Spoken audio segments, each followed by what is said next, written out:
বাংলাদেশের আপকামিং ফিউচারটা কতটুকু স্মার্ট সেটা নিয়ে আসলে কিছুটা হলেও টেস্ট হতে হচ্ছে আজকে সারাদিনে যে ঘটনাগুলো ঘটেছে এবং তার প্রতিক্রিয়ায় ইন্ডিয়া টুডে ভারতের প্রভাবশালী গণমাধ্যম এখন থেকে হাফ অ্যান আওয়ার আগে যে রিপোর্টটা করেছে তাতে কিছুটা হলেও বিচলিত, টেনশিত এবং একই সাথে বিব্রত হতে হচ্ছে।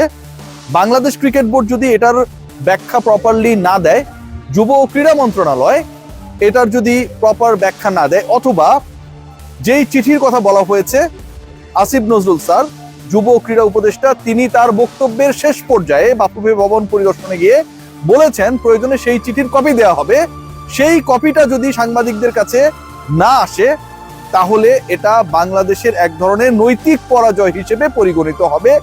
ইন্ডিয়া টুডে ভারতীয় গণমাধ্যম আজকে রাত 8টার পরে যে রিপোর্টটা পাবলিশ করেছে সেটা দেখুন। এখানে দুইটা পার্ট, একটা হচ্ছে আসিফ নজরুল কি বললেন, আর একটা হচ্ছে সেটার রিঅ্যাকশনে আইসিসি কি বলল। আসিফ নজরুল স্যার তিনি যে কথাটা বলেছেন সেটা নিয়ে আমরা সবাই ফলো করে রিপোর্ট করেছি, সবাই। অনেকে বলছেন রিয়াসাত ভাই কয়টা কন্টেন্ট বানান, ভাই সারাদিনে যতগুলো ঘটনা ঘটে সবগুলো নিয়ে কন্টেন্ট বানাই, কারণ আপনাদেরকে জানানোর চেষ্টা করি, কোনোটাই আমার বানানো না।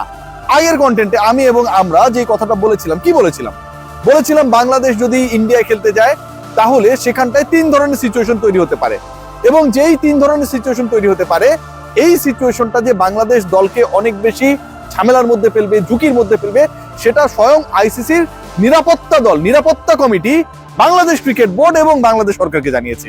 খেয়াল করে দেখুন কে জানিয়েছে, যারা এটার আয়োজক আইসিসি, এবং এই আইসিসির নিরাপত্তা নিয়ে কাজ করে যেই কমিটি আইসিসির আন্ডারে, সেই কমিটি বাংলাদেশ ক্রিকেট বোর্ড সরকারকে লিখেছে যে বাংলাদেশ খেলতে গেলে মুস্তাফিজকে স্কোয়াডে রাখা যাবে না, বা রাখলে সেটা নিরাপত্তা ঝুঁকি তৈরি করতে পারে।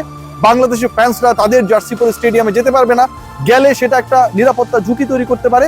এবং একই সাথে ইলেকশনের আগ মুহূর্তে বাংলাদেশ দল যদি ভারতে ট্রাভেল করে সেটাও ওই দলের উপরে, ফ্যানদের উপরে, সাংবাদিকদের উপরে একটা নিরাপত্তা ঝুঁকি তৈরি করতে পারে। That was not told by me Riasat Azim. এই স্টেটমেন্টটা যুব ক্রীড়া উপদেষ্টা আসিফ নজরুল স্যার বলেছেন, এবং সেই স্টেটমেন্টের উপর ভিত্তি করে আমি এবং আমরা সবাই রিপোর্ট করেছি। যে স্টেটমেন্টটা দেওয়া হয়েছে এই স্টেটমেন্ট তো ভালো স্টেটমেন্ট। আইসিসির পক্ষ থেকে বাংলাদেশ যে নিরাপত্তার ব্যাপারে উদ্বেগ প্রকাশ করছিল, আইসিসিও সেটাতেই যেন গ্রিন সিগন্যাল দিয়ে দিল।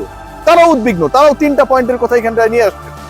কিন্তু যেই আইসিসির নিরাপত্তা কমিটিকে মেনশন করে আসিফ নজরুল স্যার বললেন যে এরকম একটা ফর্মাল লেটার বাংলাদেশ সরকার পেয়েছে, সেই আইসিসি ভারতীয় প্রভাবশালী গণমাধ্যম ইন্ডিয়া টুডের কাছে বলছে বাংলাদেশের দাবি করা, বাংলাদেশের স্পোর্টস অ্যাডভাইজার যে দাবিটা করেছেন সেই দাবিটা টোটালি ভিত্তিহীন। ইন্ডিয়া টুডে তার রিপোর্টে কি বলছে?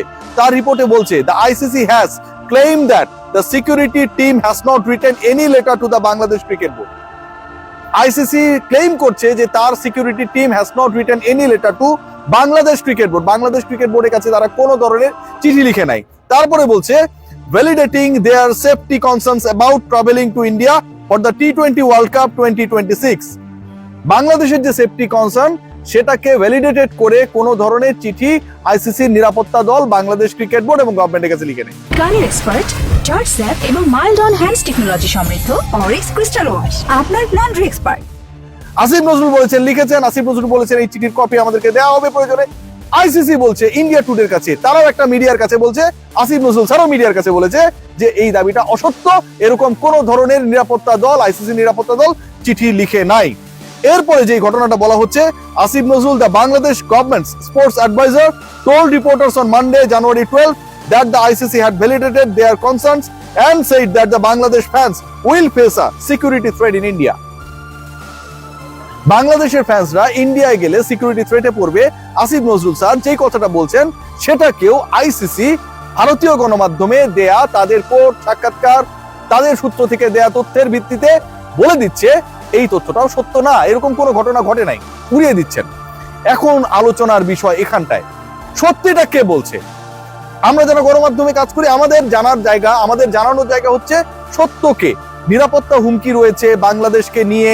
আইসিসি যেই খেলাটা খেলেছে, আইসিসি ইনফ্যাক্ট না বিসিসিআই যে খেলাটা খেলেছে, মুস্তাফিজকে বাদ দিয়েছে, পরবর্তী সময়ে তার পোস্ট ডিলিট করে দেওয়া হয়েছে, তাকে কোনো কোন প্রপার রিজনে বাদ দিল সেটা বাংলাদেশ ক্রিকেট বোর্ডকে না জানিয়েই একটা হঠকারী সিদ্ধান্ত নিয়ে বাংলাদেশের ডিগনিটিকে, সম্মানকে নিচে নামিয়ে আনার চেষ্টা করেছে। এটা নিয়ে তো কোনো ডাউট নেই, আমরা সবাই এটার সাথে একমত যে এটা খুব বাজে একটা কাজ হয়েছে, কোনো ডাউট নেই এটার সাথে।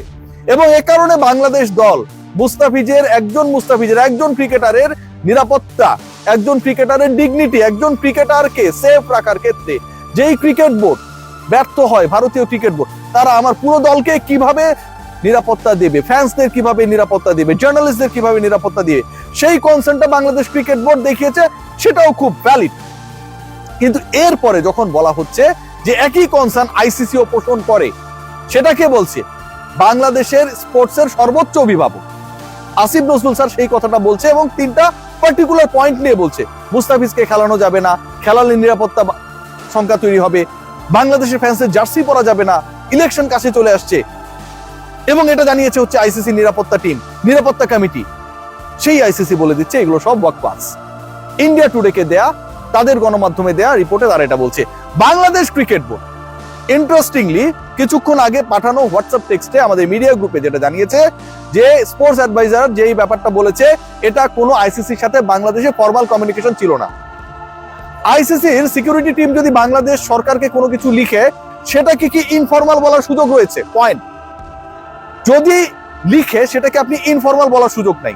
আর আপনি যদি বলেন যে এটা কোনো ফর্মাল কমিউনিকেশন না, তার মানে এটা কি মেনে নেওয়া যে আইসিসি নিরাপত্তা দল কোন ধরনের ফর্মাল কোন লেটার বাংলাদেশ সরকারকে দেয় নাই, যেমনটা আইসিসি দাবি করছে ভারতীয় গণমাধ্যম ইন্ডিয়া টুডের কাছে।